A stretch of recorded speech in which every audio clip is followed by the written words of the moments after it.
ॐ सहनाववतु सहनौ भुनक्तु सह वीर्यं करवावहै तेजस्विनावधीतमस्तु मा विद्विषावहै। ओम शांति शांति शांति। मीमांसा दर्शन की छठी कक्षा। मीमांसा दर्शन के प्रथम अध्याय के प्रथम पाद का पहला सूत्र पीछे हो गया था और दूसरे सूत्र की भूमिका के रूप में हमने प्रथम पंक्ति को देखा था। दूसरा सूत्र आज आगे देखेंगे। पिछले पाठ में से किन्हीं को कुछ पूछना है तो पूछ सकते हैं। कुछ ओम आचार्य जी, अथा तो धर्म जिज्ञासा, इस सूत्र का जो प्रयोजन बताया कि ये सूत्र क्यों बनाया, तो वेदाध्ययन के पश्चात दो कार्य प्राप्त थे, एक तो समावर्तन और एक धर्म जिज्ञासा। तो उसमें से कौन सा करें, तो धर्म जिज्ञासा ही करनी है, समावर्तन नहीं करना है। तो अगर ऐसा इस अभिप्राय से ये वाक्य बनाया गया है तो ये वाक्य नियामक वाक्य कहा जा सकता है? नहीं, यहां वो तात्पर्य नहीं है। वहां है कि पहले धर्म जिज्ञासा करनी चाहिए। समावर्तन का निषेध नहीं है। वेदाध्ययन के तत्काल बाद क्या करना चाहिए, ये तत्काल बाद या अनुक्षण शीघ्र ही क्या करना चाहिए, केवल इस शीघ्रता मात्र में समावर्तन की जगह पे धर्म जिज्ञासा को कहा है। समावर्तन नहीं करना चाहिए ऐसा नहीं, क्योंकि इन्होंने पीछे लिखा भी है, शीघ्र जो शब्द है,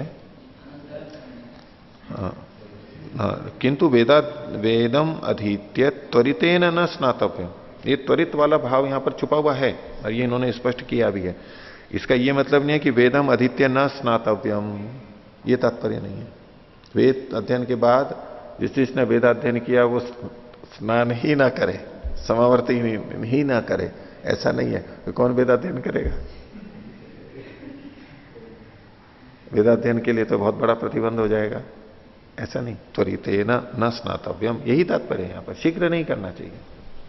जी आचार्य जी, प्राप्त तो दोनों थे, दोनों ही हो सकते थे, लेकिन शीघ्रता पहले धर्म जिज्ञासा की हो। शीघ्रता में दोनों प्राप्त थे जी। अब शीघ्रता में एक को प्राप्त किया, दूसरा शीघ्रता में अप्राप्त हुआ है। हाँ, तो ये नियम हो गया ना, इतने मात्र में शीघ्रता की दृष्टि से। हाँ जी।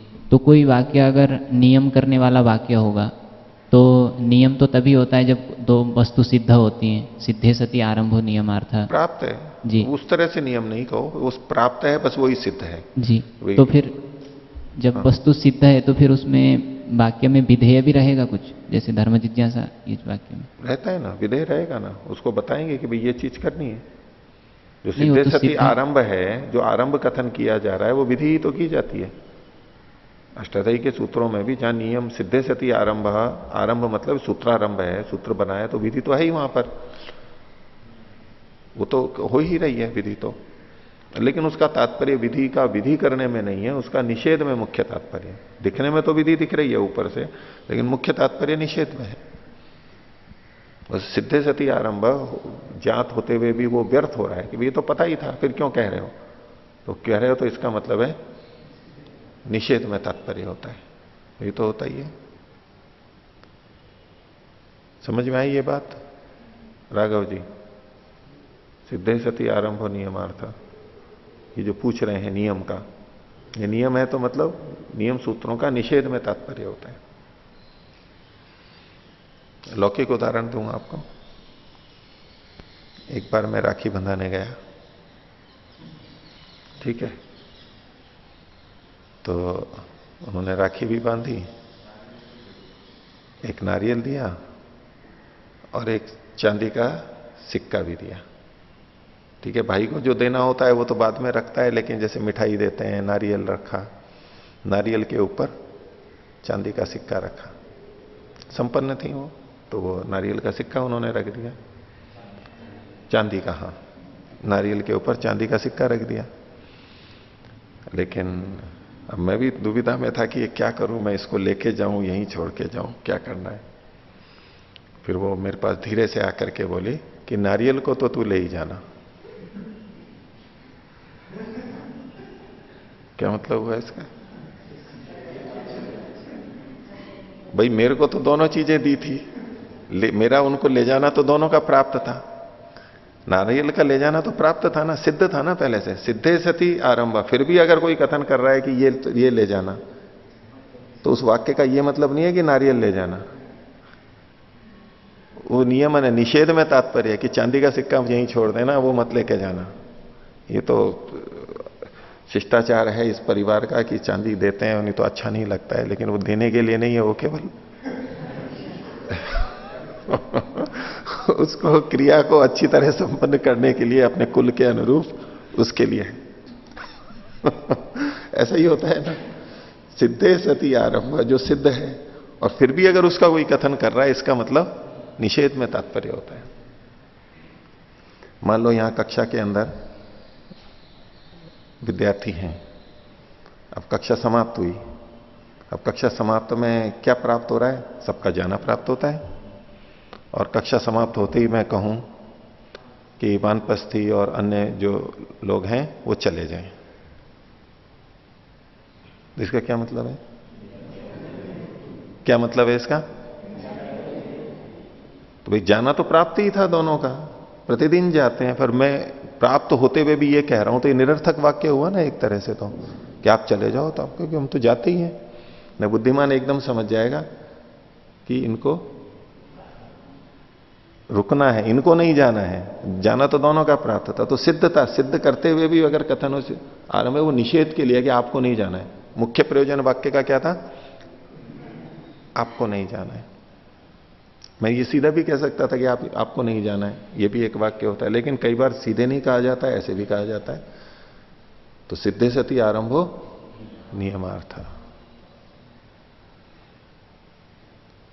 जैसे कि कई बार वो ढोकले बनते हैं राजस्थान में मक्की के, तो तेल से भी खाए जाते हैं, घी से भी खाए जाते हैं। तो कहीं मान लो कोई आए हुए हैं अतिथि, अब उसको किसी को घी भी दिया जाता है तो किसी को तेल भी, दोनों अलग अलग होते हैं, दोनों का मूल्य अतिरिक्त है। तो अब बच्चा पूछ रहा है कि भाई इनको घी दूं या तेल दूं, पात्र में देते हैं, देना ही होता है बाटी में। तो वो कहें कि तेल दे दे। जब यूं मना करें कि घी मत दे तो थोड़ा अटपटा लगता है कि भाई घी नहीं दे, बोले तेल दे दो, इसका क्या मतलब है? घी मत दो। कई बार सीधी बातें नहीं कही जाती, लेकिन जो नहीं समझते हैं वो फिर पूछते हैं कि जी घी दे दूं या नहीं दे दूं। और वो सामने मुंह से ही निकलवाना चाहते हैं कई बार। उनको समझ, उनको लगता है कि इन्होंने मेरे प्रश्न का उत्तर नहीं दिया। उनको ये लगता है कि मेरे प्रश्न का उत्तर नहीं दिया। भाई वो व्यक्ति उस भाषा में नहीं बोलना चाह रहा है, वो अशिष्ट लग रहा है उसको, वो दूसरी भाषा में बोल रहा है, संकेत से समझ लेना चाहिए। तो नियम अगर है तो निषेध का मुख्य तात्पर्य है, लेकिन यहां उस तरह का नियम नहीं है। वे दोनों की प्राप्ति थी और इन्होंने लिख ही दिया कि त्वरित समावर्तन नहीं करना चाहिए। बस ठीक है, तात्पर्य हमारे को समझ में आ रहा है। भाषा की सूक्ष्मता, कब कौन सा वाक्य बोला जाता है, क्या मतलब होता है। और इनको पूछना, बोलिए। ये जो अथा तो धर्म जिज्ञासा है, इसमें अनुवाद किसको मानेंगे और विधि कौन सी होगी? अथा तो धर्म जिज्ञासा में वैसे ये अनुवाद और विधि का विषय आगे आएगा विस्तार से, यहां ज्यादा उलझने की बात नहीं है। अभी जो मैंने कुछ आपको पहले सामान्य वाक्य बोले थे उसमें कर सकते हैं, लेकिन इसके लिए इन्होंने बताया भी है थोड़ा कि जो अथ शब्द है ये पूर्व के किसी वृत्त को बता रहा है और उसके अनंतर, तो इससे जो वेदाध्ययन आया है ये उसका तो अनुवाद कर रहा है। और चूंकि ये हो चुका है तो अब ये वेदाध्ययन धर्म जिज्ञासा की विधि की जा रही है। यहां पर धर्म की जिज्ञासा करनी चाहिए। और कोई बोलिए। ओम आचार्य जी, यहाँ पर प्रथम सूत्र में दो शब्द आए थे, दृष्ट और अदृष्ट। इसमें हम अदृष्ट मतलब निरर्थकता अर्थ ले रहे थे। अदृष्ट तो निरर्थकता, निरर्थक। हाँ, एक अर्थ उसका। अदृष्ट का मतलब है कि जिस नहीं निरर्थक, वो तात्पर्य में हम ले लेते हैं। जी, तात्पर्य में ले रहे हैं, तात्पर्य में, लेकिन वैसे है कि इसका कोई अर्थ दृष्ट नहीं हो रहा है। इससे ये मतलब नहीं होता कि वो है या नहीं है, ऐसा दिखाई दे रहा है। ऐसा दिखाई तो नहीं दे रहा है। कोई व्यक्ति आया, बोले कि ये परिचित है, बोले ऐसा दिखाई तो नहीं दे रहा है। ऐसा किसी भी व्यक्ति के बारे में कहते हैं कि वो ऐसा दिख रहा है, इसका ये मतलब नहीं कि वो ऐसा है, वो ऐसा दिख रहा है। और फिर उस पर प्रश्न कि ऐसा है या नहीं है। हम कहते हैं ऐसा है, ये एक अलग बात है। ये ऐसा दिख रहा है, ये दोनों वाक्यों के अर्थ अलग हैं। वो ऐसा है, वो ऐसा दिख रहा है, ऐसा लग रहा है, ये दोनों वाक्यों में अलग अलग अर्थ है। लेकिन आजकल शिष्टाचार यही है कि सीधे हमें दिख भी रहा है ना, ये ऐसा है, तब भी कहते हैं कि ऐसा दिखाई दे रहा है, मुझे ऐसा दिखाई दे रहा है। क्योंकि ये जो भाषा बोलते हैं आजकल बहुत अशिष्ट मानी जाती है कि नहीं ऐसा ही है। बोले तो अड़ियल है, ये तो अपने को ही अच्छा सही मानता है, ऐसा बिल्कुल निश्चयात्मक बोल रहा है अपने आप को। तो आजकल अंदर ऐसा होते हुए भी वाक्य क्या बोला जाता है, ऐसा दिख रहा है, ताकि बाद में कोई बात भी ऐसा दिख रहा था। मैंने ये थोड़ा ना कहा था कि ऐसा है, आरोप थोड़ा ना लगा रहा हूं, मेरे को दिख रहा है ऐसा। लेकिन सुनने वाला भी समझता है कि जब ये ऐसा वाक्य बोल रहा है तो क्या होता है। इस प्रसंग में ये बोल तो रहा है कि मेरे को ऐसा लग रहा है, लेकिन तात्पर्य उसका वही होता है, भाव से भी पता लग जाता है। लेकिन अगर वैसे वाक्य की रचना की दृष्टि से देखें तो दोनों में अलग होता है। हाँ, इसका मतलब अदृष्टि से यहां पर वेदाध्ययन, केवल वेदाध्ययन करने से आगे जो फल मिलता है वर्तमान में उसी क्षण फल नहीं दिखता है, उस दृष्टि से उसको अदृष्ट कह रहे हैं। ऐसा नहीं कर रहा हूं। अदृष्ट का एक अर्थ वो भी होता है। पहला तो कि अदृष्ट मतलब तो उसका फल तो कुछ दिख ही नहीं रहा है, इसका मतलब फल नहीं है, निरर्थक हो रहा है ये। ठीक है, ये एक अर्थ भी लिया जाएगा जगह जगह पर, और यहां भी लिया गया वो। दूसरे प्रसंग में अगर कोई वो वाक्य किसी विशेष व्यक्ति के द्वारा कहा गया है जो सोच समझ करके बोलता है, मान लो संविधान में कोई वाक्य लिखा हुआ है, वेद का कोई वाक्य है, ऐसे ऋषियों का कोई वाक्य है, न्यायाधीश ने कोई वाक्य बोला है, ऐसे जो विशिष्ट व्यक्ति होते हैं उसने ये वाक्य बोला है, तो हम उसके स्तर के आधार पर कहते हैं कि भाई बोला है तो इसका मतलब तो कुछ ना कुछ है, व्यर्थ नहीं है। प्रधानमंत्री ने ये वाक्य बोला है, मुख्यमंत्री ने बोला है, तो ये कुछ है। फिर पत्रकार और विश्लेषक उसका अर्थ निकालते हैं, भाई उसने ये वाक्य बोला, ये शब्द बोला, इस मतलब कुछ ना कुछ तो है। क्योंकि इतने बड़े पद का व्यक्ति इसे सार्वजनिक रूप से बोल रहा है, तो यूं ही तो नहीं बोल सकता, यह मान करके चलते हैं। हालांकि कोई उसमें भी गलती कर जाए और इतना मूर्ख हो कि यूं ही कुछ बोल दिया, लेकिन यह सामान्य बात नहीं होती है। सबके सामने, पत्रकारों के सामने, लेख में कोई बात लिखी जा रही है, पत्र में आ रहा है, लिखित में आ रहा है, तो भाई ये बात है तो कुछ ना कुछ तो अर्थ होगा। तो जब हम इस दृष्टि से देखते हैं कि वेद का वचन है और अर्थ कुछ दिखाई नहीं दे रहा है, तो जरूर ये अदृष्ट के लिए होगा। वो अदृष्ट अब भाग्य में आ जाता है, इसका कोई पुण्य बनने वाला है। यहां अर्थ दिखाई नहीं दे रहा है, इस अर्थ में भी यहां बहुत जगह प्रयोग होगा। अदृष्ट अपूर्व, भाग्य, कर्माशय, इसका कुछ ना कुछ फल होगा। हम कहें कि ये स्नान करने को कहा, इसका कोई फल तो दिखाई नहीं दे रहा है। वेदाध्ययन है, इसका कोई फल तो दिखाई नहीं दे रहा है, क्योंकि वेदाध्ययन के बाद में सीधा समावर्तन कर लिया, गृहस्थ में चले गए, तो क्या फल हुआ। तो फिर ये लोग कहते हैं कि नहीं, वेदाध्ययन को, वेद को पढ़ना, स्मरण करना, बोलना, यही अपने आप में पुण्य कारक है, नहीं तो वेदाध्ययन व्यर्थ होने लगेगा। तो उसकी जगह वो पुण्य की कल्पना कर लेते हैं। इसलिए जो अपने धर्म में, इसमें जो जितना बहुत सारा कर्मकांड प्रचलित है, उसके पीछे जब और कुछ नहीं होता है तो कहते हैं कि नहीं, इससे पुण्य बनता है। अब और कुछ नहीं तो भाई पुस्तक को देखने से ही पुण्य बनता है, पुस्तक के स्पर्श से ही पुण्य लगता है। अब दृष्टार्थता नहीं होगी तो अदृष्टता मानेंगे, उसको पुण्य में डाल देते हैं। न जाने कितनी बातें ऐसी गलत ढंग से वहां पर प्रचलित हो चुकी हैं, इससे पुण्य बनता है। बनता है नहीं बनता है, ये तो विचारने की बात है। इसका मतलब यहां पर अदृष्ट से जो हम पहले अर्थ ले रहे थे, वही इस प्रसंग में तो वही व्यर्थ हो रहा है, वो सामान्य भाषा में जो वो ठीक है। और स्नान की दृष्टार्थता अदृष्टार्थता है, उसमें परोक्ष वाला अर्थ भी लिया जाएगा, और आगे अधिकांश में ऐसा ही लिया जाएगा। बोलिए। अभी अनुवाद और विधेय की बात चल रही थी आचार्य जी, अनुवाद और विधेय। तो अनुवाद और विधेय, उद्देश्य विधेय, इनमें क्या अंतर है या एक ही बात है। जो अनुवाद है वही उद्देश्य, वो उद्देश्य है, जो विधि है वो विधि है। बोलिए। ओम। पृष्ठ संख्या 9। जी। इसमें जो दूसरी पंक्ति आई है, वह पुरुष परत्व क्व पुरुषो गुणभूत। तो ये जो पीछे जो प्रश्न आया था किम परश्चयति, उसी को खोला है ये। हाँ, किम परश्चयति, तो पर कौन है उसमें? वैसे तो पुरुष हमेशा पर माना जाएगा, क्योंकि चेतन के लिए ही है। संघत परार्थत्वात् जो चीजें हैं वो सब पुरुष के लिए ही होंगी अंततः। लेकिन कहीं कहीं पुरुष प्रधान भी होता है और कहीं कहीं गौण भी हो जाता है। जब पुरुष साधन के रूप में आता है तो वो गौण हो जाता है, जब साध्य के रूप में आता है या जिसके लिए होता है वो सारा कर्मकांड, तो वह मुख्य हो जाता है। और इससे आगे जो इतासाम प्रतिज्ञाना, हाँ, तो इत्येतासाम से क्या लेना? प्रतिज्ञा, ये जो सारे प्रतिपाद्य विषय हैं, प्रतिज्ञा मतलब प्रतिपाद्य विषय कौन कौन से? पीछे जो है ये वाले, कानी यस्य साधनानी, कानी साधना भाषानी, किम परश्च इत्यादि सारा। और ये जो जितना भी ये सारा विषय है उसको एक संगठित रूप से अथा तो धर्म जिज्ञासा, ठीक है, उतने को वहां पर कह दी। और कोई बोलिए। आचार्य जी, जो अथातो धर्म जिज्ञासा सूत्र में धर्म की जिज्ञासा का हेतु वेदानधित्य को बताया गया, फिर उसके लिए उदाहरण वाक्य जो लिया गया वेदम अधित्य स्नायात, तो उसमें मुझे ये शंका हो रही है कि वेदम अधित्य स्नायात में, स्नायात वाक्य में वेदम अधित्य में ही जो धर्म जिज्ञासा अर्थात जो वेद का अध्ययन किया गया है उसकी विवेचना, उसको समझना, ये सब उसमें पहले से ही सम्मिलित है। ये सम्मिलित मान के नहीं चल रहे हैं, पर उस इसलिए बीच में धर्म जिज्ञासा को ला रहे हैं। अगर उसको सारे को आप उसमें मान लेंगे तो फिर तो ये प्रसंग ही नहीं बनेगा। ठीक है, उस वाक्य में वेदम अधित्य स्नायात में वो सारी चीजें ऐसा प्रतीत हो रहा है पढ़ने से, तो फिर ये ऐसे क्यों किया प्रतीत हो रहा है? चूंकि आप वेदाध्ययन का मतलब अर्थ सहित पढ़ना ये मानती हैं, इसलिए आपको ऐसा प्रतीत हो रहा है।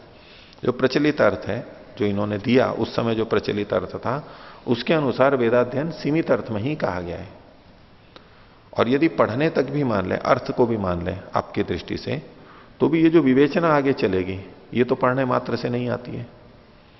वेद भी पढ़ लिए, स्मरण कर लिए, उसका अर्थ भी जान लिया, सामान्य अर्थ जान लिया, इसका ये अर्थ है। अब ये जो आगे विवेचना चलेगी धर्म की जिज्ञासा, या ये ठीक है या नहीं ठीक है, ये अर्थ होना चाहिए, ये होना चाहिए, इस विस्तार में वो गया नहीं अभी, तो उसको उस रूप में भी धर्म जिज्ञासा को बीच में लाया जा सकता है। जैसे कि व्याकरण के संदर्भ में ये घट सकता है कि व्याकरण में एक तो अष्टाध्यायी सूत्रों को याद कर लिया, इतना, ये अष्टाध्यायी का व्याकरण का अध्ययन इतना मात्र। एक है कि प्रथमा वृत्ति में एक सूत्रार्थ, शब्द, पदच्छेद, विभक्ति, उदाहरण, और ये इतना इतना पढ़ा, ने विवेचना नहीं की जो काशिका में होती है, वो विवेचना नहीं की जो महाभाष्य में होती है और भी ऊंचे स्तर की, वो नहीं की है उसने। तो इसी तरह से वेदों का अध्ययन, पहला अर्थ तो केवल स्मरण करना, उस प्रसंग में यहां पर कहा गया, घट रहा है।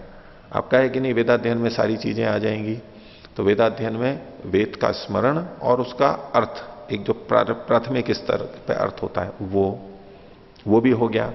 लेकिन ये जो यहां विवेचना चलने वाली है वो धर्म जिज्ञासा, वो तो वहां पर भी नहीं होता प्रथम स्तर पर। ये तो उस तरह की है जैसे कि महाभाष्य में चर्चाएं चलती हैं कि ये ठीक है या नहीं है, ये क्यों ठीक है, ये उस स्तर पे बात करता है। तो उसको बीच में डालना है तो वो भी डाल दीजिए।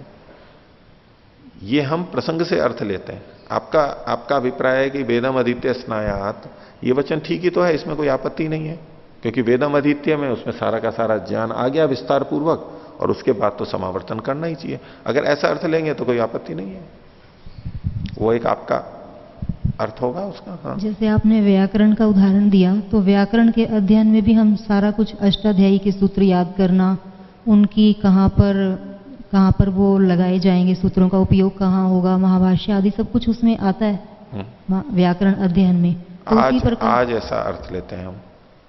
तो ये हमें कैसे पता चला कि इसमें ये नहीं लेना है, ये चीजें? पहले ऐसा ही अर्थ प्रचलित था। अध्ययन का अर्थ मैंने आपको बताया था, उच्चारण और अनुच्चारण और स्मरण, ये परंपरा से प्रचलित है, आज भी है।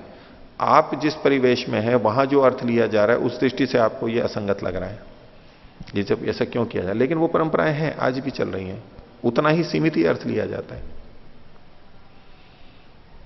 आप विवेचना को धर्म जिज्ञासा के अंतर्गत लिया जाता है। हाँ, और व्याकरण में फिर महाभाष्य को किसके अंतर्गत लिया जाएगा? उसको भी व्याकरण का अध्ययन तो प्रथमावृत्ति तक वैसे हो जाता है, ज्यादा से ज्यादा काशिका तक हो जाता है प्रत्युदाहरण सहित। बस महाभाष्य में तो सारी विवेचना है कि ऐसा क्यों किया गया, ये सूत्र क्यों बनाया गया, ये उदाहरण बनता है नहीं, प्रश्नोत्तर जो होते हैं वो विवेचना है वहां पर।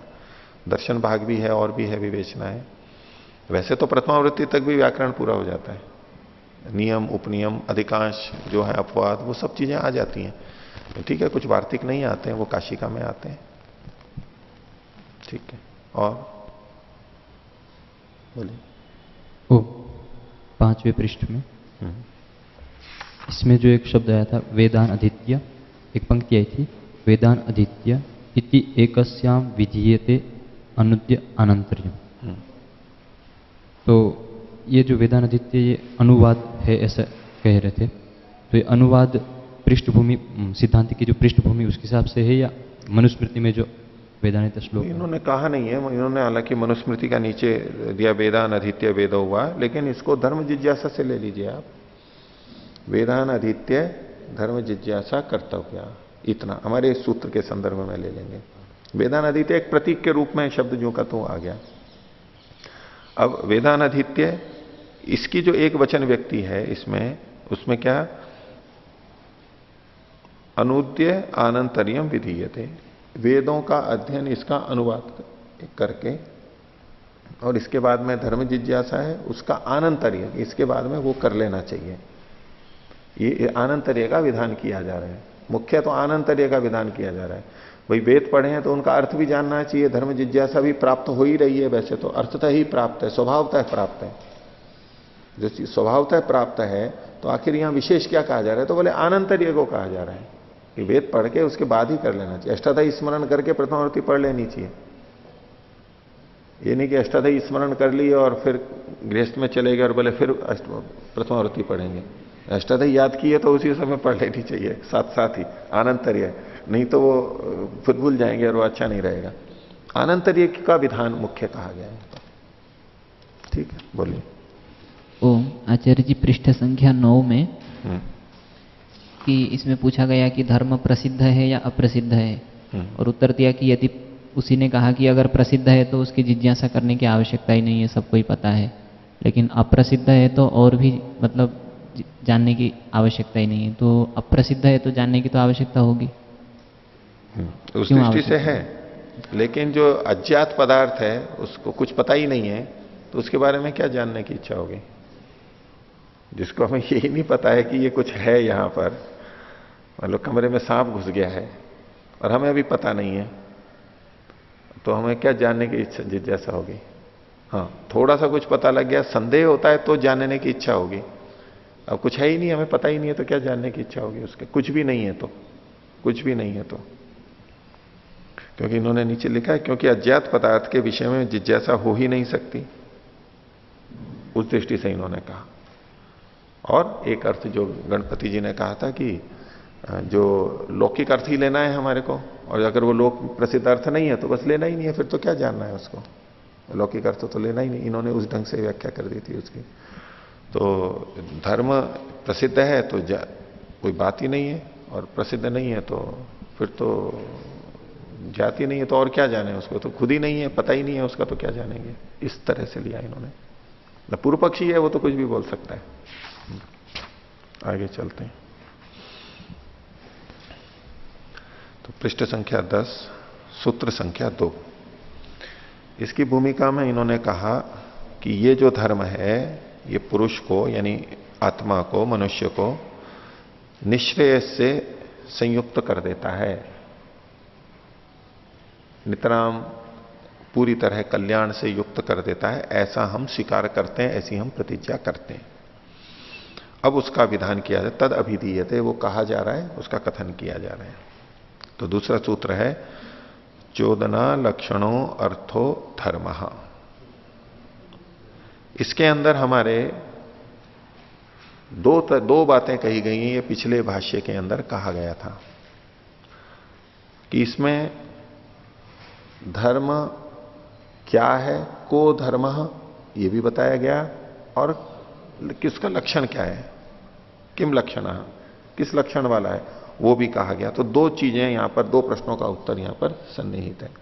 अब इसको समझते हैं एक एक शब्द क्या है। भाष्य देखिए, तो चोदना इति क्रियाया प्रवर्तकम वचनम आहु। क्रिया का प्रवर्तक यानी तो प्रेरक, उसको बताने वाला जो शब्द है उसको यहां पर चोदना कहा गया है। जो हम मंत्रों में भी बोलते हैं वो प्रेरणा के अर्थ के अंदर, वेद के अंदर और संस्कृत भाषा में ये प्रेरणा के अर्थ में शब्द का प्रयोग है। यहां भी बहुत जगह ये शब्द आता रहेगा। जैसे कि गायत्री मंत्र में भी हम बोलते हैं धियो यो नः प्रचोदयात्, वो हमारी बुद्धि आदि को प्रेरित करे, प्रेरित अर्थ है। और उसी तरह से स्तुता मया वरदा वेद माता प्रचोदयंताम पावमानी द्विजानाम, ये सब प्रेरित करने के अर्थ में है। तो क्रिया, क्योंकि वेद क्रिया को बताता है तो क्रिया से जुड़ करके ये प्रेरणा है कि आपको ऐसा करना चाहिए, ये कर्तव्य है और ये अकर्तव्य है। निषेध करना भी एक तरह की प्रेरणा है, लेकिन होगी क्रिया से संबंधित, ये करना है ये नहीं करना है, ये वेद का मुख्य उद्देश्य है। तो जो क्रिया का प्रवर्तक वचन होता है उसको यहां पर चोदना शब्द से कहा गया है। अब इसके लिए ये एक उदाहरण दे रहे हैं कि लोक में भी देखो ऐसा प्रचलित है। लोक में मतलब उस समय की संस्कृत की दृष्टि से है। तो इन्होंने एक वचन दिया है विपरीत अल्प विराम में, आचार्य चोदितः करोमि इति ही दृश्यते। इति दृश्यते, ऐसा देखा जाता है कि आचार्य के द्वारा जो मुझे प्रेरित किया गया जिन कार्यों के लिए उनको मैं करता हूं। दूसरा है लक्षण शब्द। तो लक्ष्यते ये न तल लक्षणम, यहां पर करण कारक में इसका अर्थ किया, जिसके द्वारा कोई चीज लक्षित होती है उसको लक्षण कहते हैं। इंगित होती है, चिन्हित होती है, निर्देशित होती है, उसको लक्षण कहते हैं। लक्ष्यते अनेन। इसके लिए उदाहरण दिया लौकिक, धूमो लक्षणम अग्नेः इति ही वदंती। धुआं अग्नि का लक्षण है। लक्षण है मतलब धुएं से अग्नि का ज्ञान होता है, उसको हेतु के रूप में कह देते हैं न्याय दर्शन में। धुआं देख करके हमें अग्नि का पता लगता है, धुएं से हमें अग्नि इंगित हो जाती है, धुएं से हमें अग्नि संकेतित हो जाती है, धुएं से अग्नि लक्षित हो जाती है कि यहां पर अग्नि है।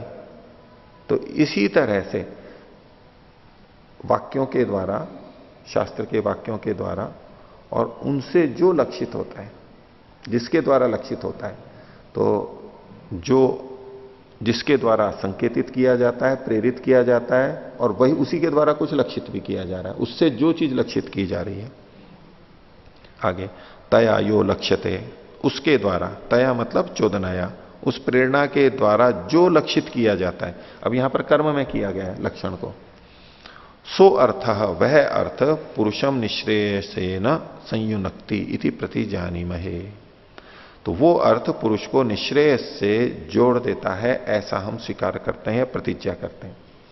शास्त्र के वाक्य से जो अर्थ लक्षित होता है, उस वाक्य का जो अर्थ है, शास्त्र से वचन से जो लक्षित हो रहा है, जो बताया जा रहा है, वो जो अर्थ है बस वही धर्म है।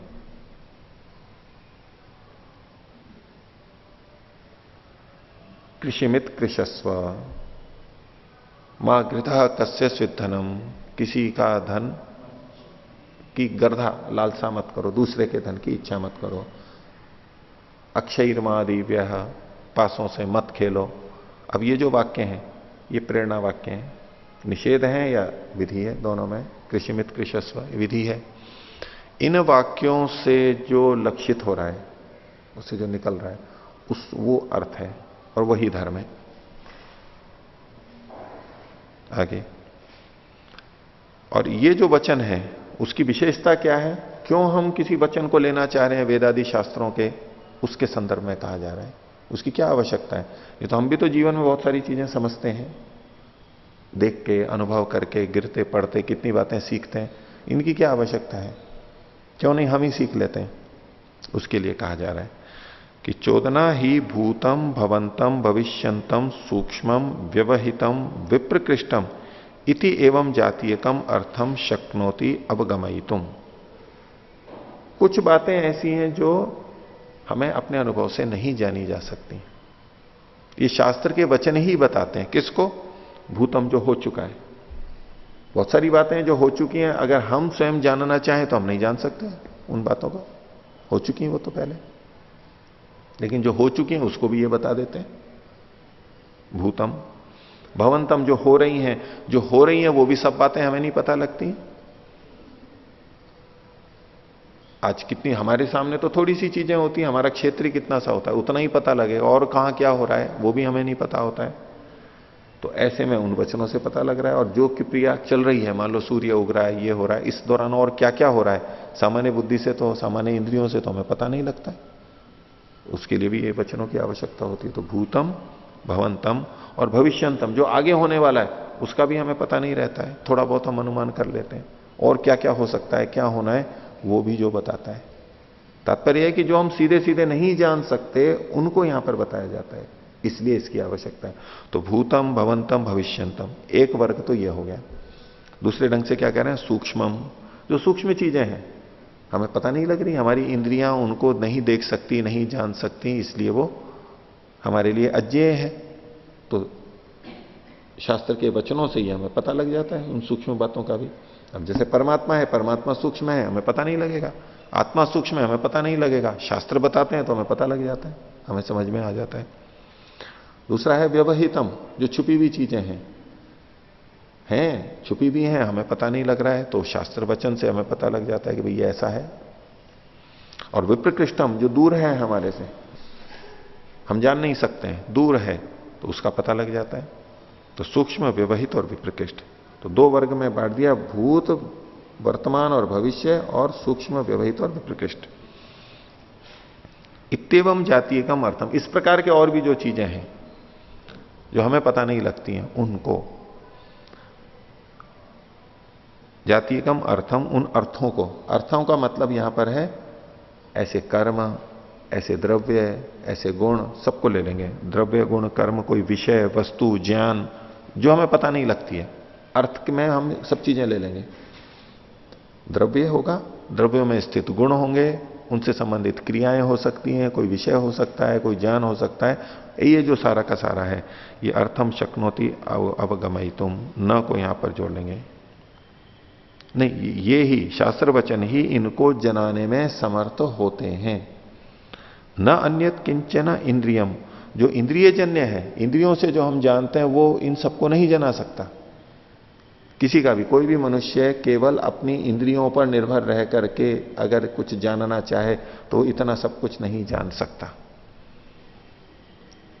दुनिया की स्थूल चीजें ही नहीं जान सकता, कहां कौन से जंगल हैं, कहां कौन से पहाड़ हैं, यही नहीं जान सकता। लोग कैसे रहते हैं वहां पर, यही नहीं जान सकता, क्योंकि वो एक ही जगह रहता है। तो इन सब चीजों को जानने में हमें अन्यों की बताई बातों का, शब्द प्रमाण का उपयोग करना होता है।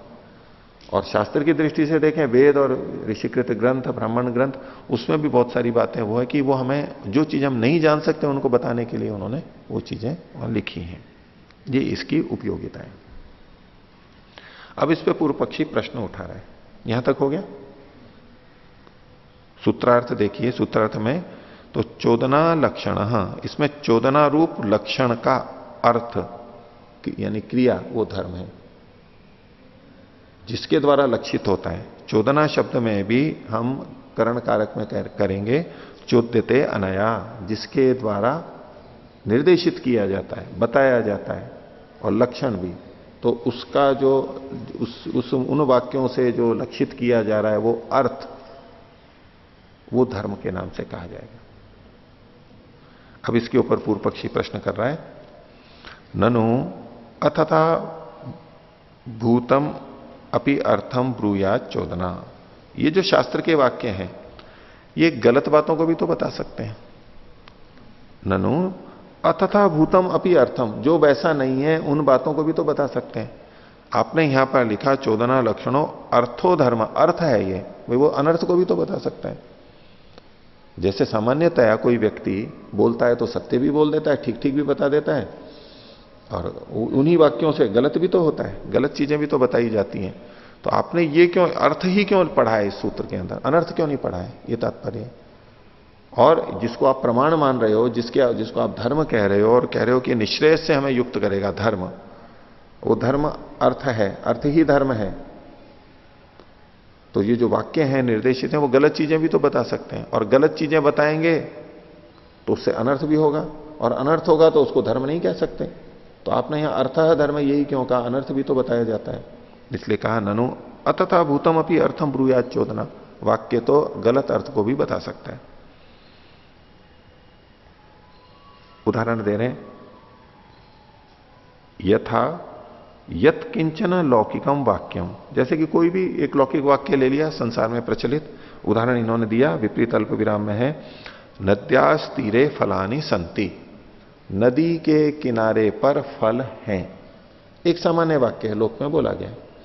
विपरीत अल्प विराम में बोलता हूं मतलब इन्वर्टेड कॉमा, इन्वर्ट मतलब तो उल्टी बदली हुई, कॉमा उल्टी लगाती, नीचे लगाते हैं तो सीधी लगाते हैं, ऊपर लगाते हैं तो उलट के लगाते हैं, इन्वर्टेड कॉमा, विपरीत अल्प विराम। तो ये विपरीत अल्प विराम में संकेतित क्या, नद्यास तीरे फलानी संति इति, नदी के तट पर फल हैं। अब ये एक वाक्य हो गया, ये एक चोदना हो गई, लौकिक की दृष्टि से है ये। अब इसका जो अर्थ है वो अर्थ यथार्थ भी हो सकता है और अतथाभूत भी हो सकता है, जैसा नहीं है, दोनों बातें हो सकती हैं। तो आगे कह रहे हैं कि तथ्यम अपि भवति वितथम अपि भवति इति, वो तथ्य भी हो सकता है, तथ्य मतलब तत्व वास्तव में वैसा, और वितथ मतलब है झूठा या व्यर्थ भी हो सकता है, वो वितथ भी हो सकता है। वितथ जो शब्द है, विगतम तथा सत्यम यस्मात्, विगत में भी मतलब है विगत, हट चुकी है जिससे,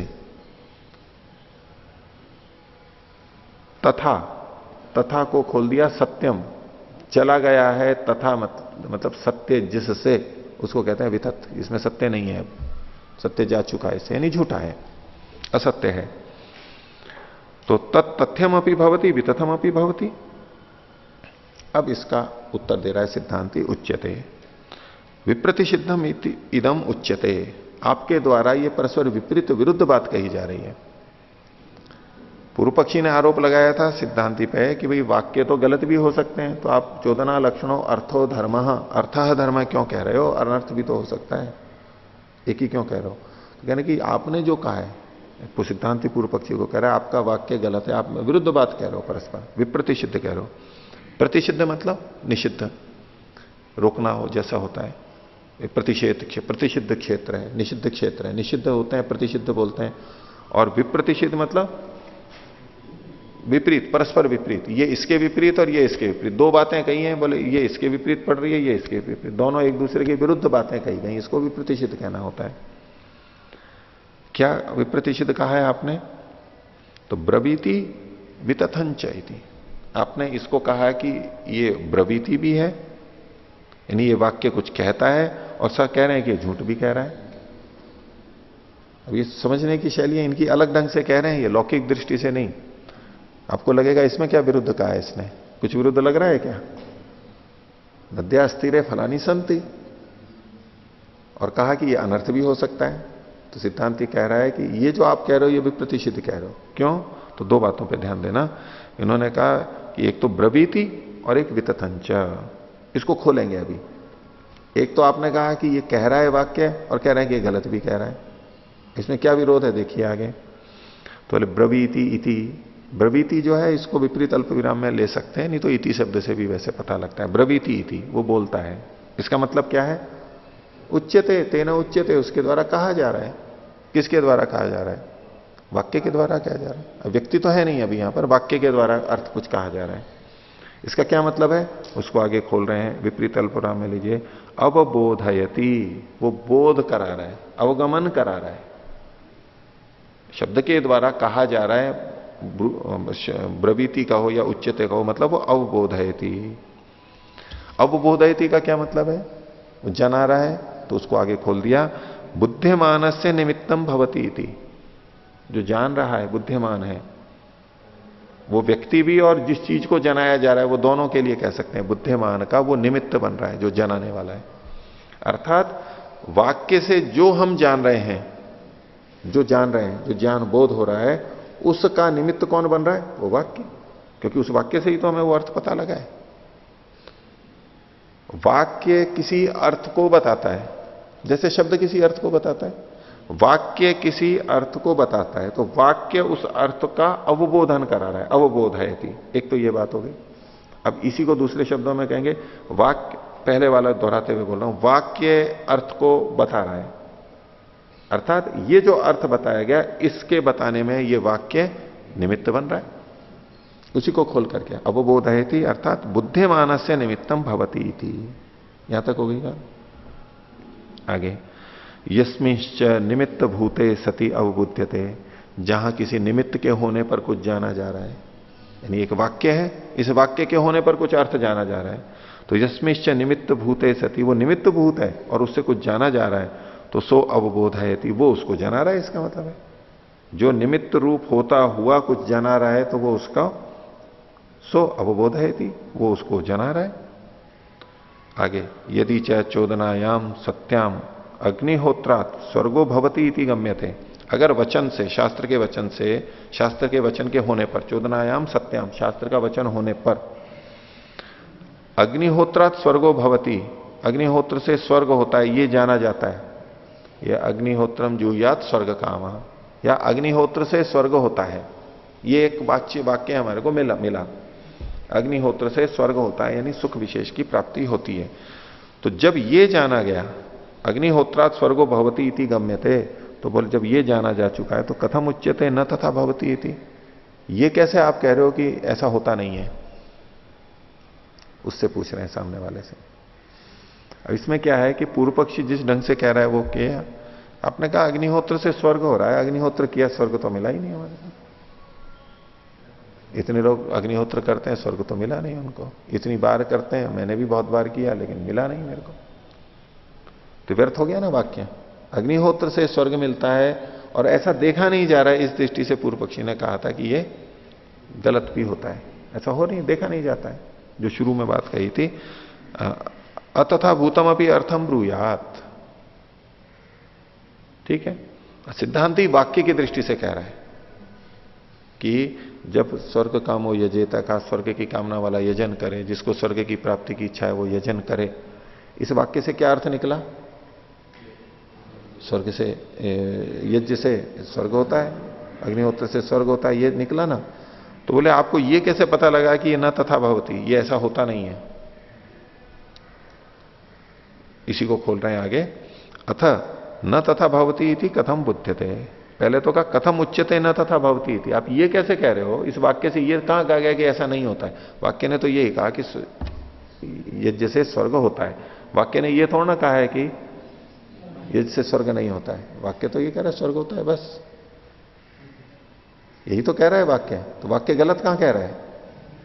उन्होंने कहा कि पूर्व पक्षी ने कहा था कि वाक्य कभी ठीक अर्थ को भी कहता है, कभी गलत अर्थ को भी कहता है, वही वाक्य में तो जो लिखा है वो तो ठीक ही अर्थ को बोलेगा, गलत अर्थ कहां से दे रहा है वो वाक्य, नहीं बात है समझ। जैसे कि नद्यास्तीरे फलानी संति, इसी वाक्य को ले लीजिए और उदाहरण ऐसा ले लीजिए कि नदी के किनारे फल नहीं है या फल के वृक्ष नहीं है, बगीचा नहीं है, ऐसा मान लिया हमने, तो एक दृष्टि से तो कहेंगे कि ये जो वाक्य था नदी के किनारे फल है ये गलत कह रहा है, फल तो है ही नहीं वहां पर, नदी, वाक्य तो ये कह रहा है कि नदी के किनारे फल हैं लेकिन नदी के किनारे फल नहीं है, ये वाक्य झूठा हुआ ना। एक तो ये बात है, लेकिन दूसरा अब केवल वाक्य का अर्थ देखना है। वाक्य ने क्या कहा था, नद्यास्तीरे फलानी संति, नदी के किनारे फल हैं, क्या वाक्य ये कह रहा है कि नदी के किनारे फल नहीं है, वाक्य थोड़ा कह रहा है ये, वाक्य तो बस एक ही चीज कह रहा है नदी के किनारे फल है। तो इसने कहा था कि वो जो वाक्य है, चोदना है, वो अतथाभूत अर्थ को भी कह देती है, वही वाक्य में जो शब्द हैं, जो अर्थ है, वाक्य उसी को ही तो कह रहा है या कुछ और को कह रहा है, वो शब्द तो उसी को कहेगा जो है उस अर्थ को कह रहा है। इस तरह से भिन्न ढंग से उत्तर दिया है। तो न तथा भवती इति, ये नहीं होता, ये आपको कैसे पता लगा, कथम अवबुध्यते, तो कहते हैं असंतम अर्थम अवबुध्यते इति विप्रतिषिद्धम। ये जो कहा था कि विरुद्ध अर्थ आप ले रहे हो, कैसे, क्योंकि वो कह रहा है कि ये ऐसा नहीं होता, ये भी बात कही, तो ये वाक्य तो नहीं कहता है, तो असंतम अर्थम अवबुध्यते, जो अर्थ वहां है नहीं वाक्य में वो भी आपके द्वारा जाना जा रहा है, वाक्य से आप वो अर्थ भी निकाल रहे हो, ये परस्पर विप्रतिषिद्ध है। वो कह रहे हैं कि एक तरफ तो कहा नदी के किनारे फल हैं, ये अर्थ कहां से पता लगा? वाक्य से ही लगा। फिर कह रहे हैं कि वाक्य उल्टा भी कह रहा है, तो उल्टा क्या कह रहा है? वाक्य ये कह रहा है कि नदी के किनारे फल नहीं है। अगर वही वाक्य ये कहे कि नदी के किनारे फल हैं और वही वाक्य कहे कि नदी के किनारे फल नहीं है, तब तो विप्रति सिद्ध हो। वाक्य विप्रति सिद्ध क्यों? वाक्य ने तो जो कहना है वो कह दिया, बस एक ही तो कहा है उसने, नदी के किनारे फल है। आप जो कह रहे हो कि नदी के किनारे फल नहीं है, ये गलत भी हो सकता है, ये आपका कथन विप्रति सिद्ध है, क्योंकि वाक्य दो अर्थों को कह ही नहीं रहा है, वाक्य तो एक ही अर्थ को कह रहा है। आगे इसी को और खोल रहे हैं शास्त्रीय उदाहरण देते हुए, न च स्वर्ग कामो यजेत इत्यतो वचनात् संदिग्धम अवगम्यते भवती वा स्वर्गो न वा भवती थी। स्वर्ग कामो यजेता, स्वर्ग की कामना वाला यजन करे, ये जो वचन है, इस वचन से न च संदिग्धम अवगम्यते, इसमें संदेह नहीं है, ये तो स्वर्ग की कामना वाला यजन करे, बस सीधा है। बोले ये संदेह नहीं है यहां पर कि भवती वा स्वर्गो न वा भवती थी, स्वर्ग होता है या नहीं होता, ये संदेह थोड़ा ना इस वाक्य में। किसी ने कहा स्वर्ग कामो यजेता, अब उसके मन में संदेह हो गया कि पता नहीं स्वर्ग होता है नहीं होता है, यजन से याग से स्वर्ग होता है नहीं होता है, ये संदेह हुआ। तो बोले संदेह कहां से आया? ये वाक्य थोड़ा ना कह रहा है संदेह, वाक्य तो एक निश्चित अर्थ को ही कह रहा है। वाक्य निश्चित अर्थ को भी कहे कि यज्ञ से स्वर्ग होता है, और वाक्य ये भी कहे कि पता नहीं होता है या नहीं होता है, तब तो आप कहो कि वाक्य भिन्न भिन्न अर्थों को अप्रतिषिद्ध को कह रहा है। वाक्य को तो जो कहना है वही कहा है उसने। आगे न च निश्चितम अवगम्यमानम इदम मिथ्या स्यात्, और जिससे निश्चित अर्थ हो रहा है तो वाक्य मिथ्या नहीं हो सकता है, वाक्य तो ठीक ही कह रहा है अपनी बात। आगे यो ही जनित्वा प्रध्वंसते नैतद एवं इति स मिथ्या प्रत्यय। बोले भी मिथ्या प्रत्यय, मिथ्या ज्ञान होता क्या है? मिथ्या ज्ञान होता क्या है? आप कह रहे हो कि इससे मिथ्या ज्ञान भी हो सकता है वाक्य से, तो मिथ्या ज्ञान कहते किसको हो? तो उसको खोल रहे हैं, यो ही जनित्वा प्रध्वंसते, जो पहले तो उत्पन्न होता है और फिर नष्ट होता है, किस रूप में? नहीं तदेव मिति, ऐसा नहीं है, स मिथ्या प्रत्यय, वो मिथ्या ज्ञान है। जैसे कि हमने दूर से देखा कि यहां पर कोई व्यक्ति है, एक व्यक्ति है, तो ये कोई एक ज्ञान उत्पन्न हुआ हमारे को, यहां कोई व्यक्ति है, और बाद में पास के देखेंगे ये तो व्यक्ति नहीं है, तो जो उत्पन्न हुआ था वो नष्ट हो गया है। अब जो उत्पन्न होकर के नष्ट हो जाता है उसको मिथ्या ज्ञान कहते हैं।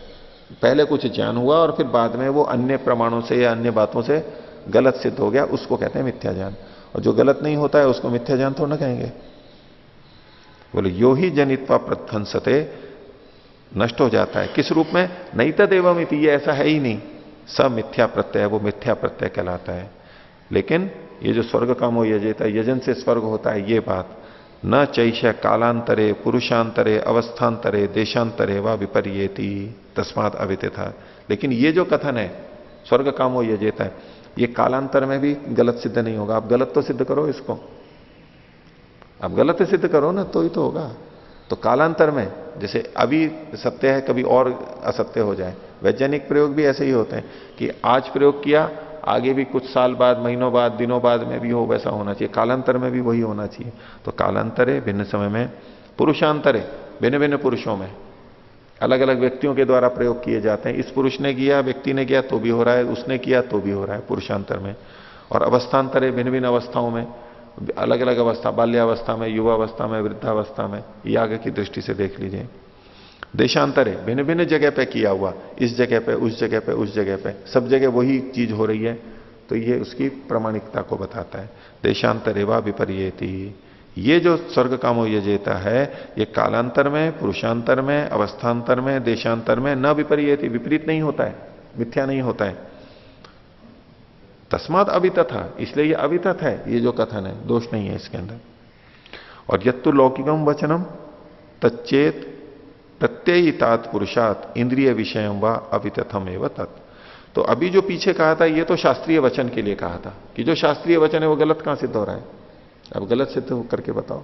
ज्यादा से ज्यादा ये कहेगा जी दिखाई तो दे ही नहीं रहा है, फिर दिखाई नहीं दे रहा है इसका ये मतलब नहीं है कि वो गलत है, आगे होगा।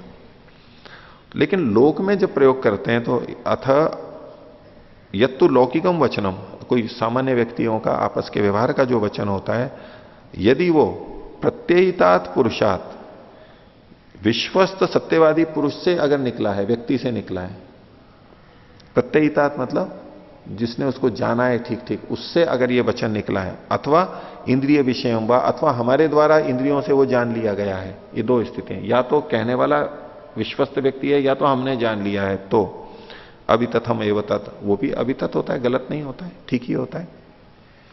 अथा अप्रत्ययितात अनिंद्रिय विषयम वा, और यदि हमने ऐसे व्यक्ति से वचन सुना है जो विश्वस्त नहीं है, गलत बोलता है, झूठ बोलता है, या जानता नहीं है वो, अथवा हमारी इंद्रियों का विषय नहीं बन पा रहा है वो, तावत पुरुष बुद्धि प्रभवम अप्रमाणम, वो सारा का सारा पुरुष की बुद्धि से उत्पन्न हुआ है और अप्रमाण है वो।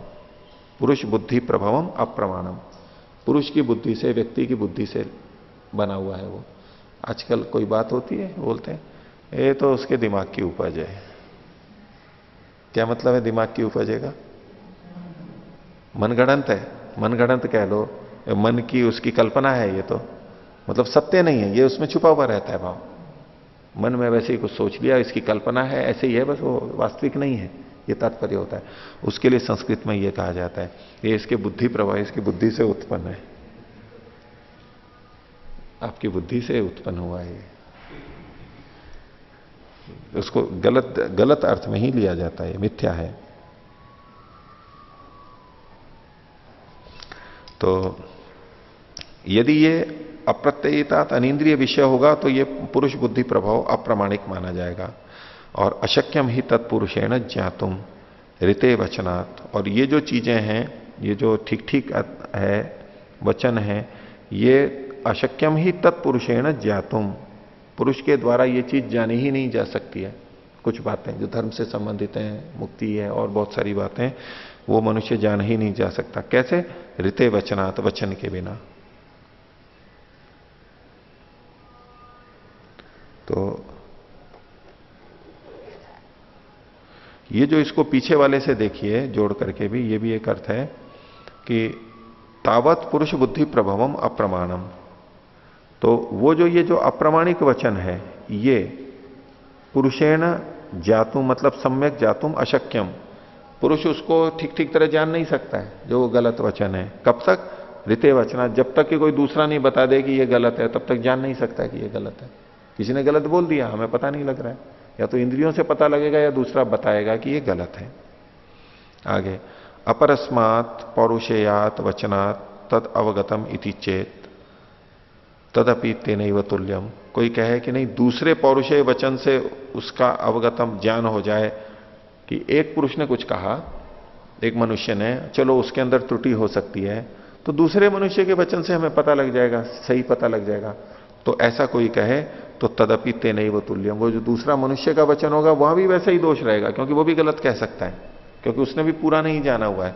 ये शब्द प्रमाण की, यानी आप्त प्रमाण की, वेदादि शास्त्रों की महत्ता को बताने के लिए कह रहे हैं कि किसी मनुष्य के द्वारा जो कहा गया वचन है वो गलत हो सकता है। बोले नहीं, उसका पता कैसे लग जाएगा? बोले दूसरे मनुष्यों के वचनों से पता लग जाएगा कि वो गलत है या सही है। बोले दूसरे मनुष्यों के वचन भी तो गलत सही हो सकते हैं। हमने किसी मनुष्य की कोई बात सुनी कि वो ऐसा बोल रहे हैं, ये ठीक है या नहीं, हमने किसी दूसरे मनुष्य से पूछ लिया, वही दूसरे मनुष्य से पूछ लिया, वो भी तो गलत हो सकता है, वो कौन सा 100% प्रमाणिक है? लेकिन कई बार हम लोक व्यवहार में यही करते हैं, एक ने कहा, दूसरे से पूछ लिया, हाँ ये ठीक है, मान लेते हैं। धर्म, ये कुछ विषय ऐसे हैं कि मनुष्यों से जाने ही नहीं जा सकते, इसलिए एक का दूसरा, दूसरे का तीसरा पुष्ट करता भी जाए, उससे वो सत्य हमें पता नहीं लगेगा, और शास्त्र तक तो पहुंचना ही पड़ेगा, वेद तक तो जाना ही होगा। तो तदपि तेनैव तुल्यम नैवम जातीय केशु अर्थेशु पुरुष वचनम प्रामाण्यम उपैति। इस तरह के जो वचन हैं, यानी वेद आदि शास्त्र हैं और जो धर्म का विषय है, उसमें किसी पुरुष का वचन प्रामाण्य को प्राप्त होता ही नहीं है। ये जो धर्म की जिज्ञासा है, जीवन के उद्देश्य की दृष्टि से है, मनुष्य, वैज्ञानिक, चिंतक पता नहीं क्या क्या बोलते रहते हैं, वो इसमें प्रमाण नहीं माने जाएंगे। वो कितना ही बड़ा हो, दुनिया का सबसे बड़ा व्यक्ति हो, सबसे बड़ा ज्ञान वाला हो, वो इन विषयों में 100% प्रामाणिक नहीं हो सकते। वो पूछो किसी से, बड़े बड़ों से कि भाई जीवन क्या है, जीवन कैसे जीना चाहिए, तो देखो सब अलग अलग देंगे उत्तर। बड़े बड़े लोगों में भी भिन्नता होगी, वो कहेंगे नहीं जीवन तो ये है, ऐसा जीवन होना चाहिए, वो कहें नहीं जीवन तो बस यही है, ऐसे जीना चाहिए, ये गलत है ये सही है, वो नहीं निर्णय कर सकते सही। इस विषय में लोक से हमें 100% ठीक ज्ञान हो ही नहीं सकता। तो नैवम जातीय केशु अर्थेशु पुरुष वचनम प्रामाण्यम उपैति, मनुष्यों का वचन इसमें प्रामाणिक होता ही नहीं है। कैसे? जात्यंधानाम एवं वचनम रूप विशेषेशु। जो जात्यंत का मतलब है जो जन्म से ही अंधा है, जिसने कभी रूप को देखा ही नहीं है, उसका वचन किसी रूप विशेष के लिए। बोले कि कैसा है ये? बोले गुलाब का फूल कैसा होता है, वो है जात्यंत। बोले जी बहुत सुंदर होता है, बहुत सुंदर होता है, इस रंग वाला होता है। बोले वो तो अप्रामाणिक है। तो हम इन कुछ आध्यात्मिक विषयों में जात्यंध हैं, जाति से हम अंध हैं, जन्म से हम अंधे हैं, हमें पता ही नहीं है, हमें पता लग नहीं सकता है, और अंधा व्यक्ति बाद में भी नहीं पता लगा सकता। ऐसे ही हम भी कुछ विषयों का ज्ञान कर ही नहीं सकते, उसके लिए तो शब्द प्रमाण की, वेदों की ही आवश्यकता होगी। इसलिए धर्म की जिज्ञासा करनी चाहिए। नहीं तो क्या है कि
सहनावतु सहनौ भुनक्तु सह वीर्यं करवावहै तेजस्विनावधीतमस्तु मा विद्विषावहै। ओम शांति शांति शांति।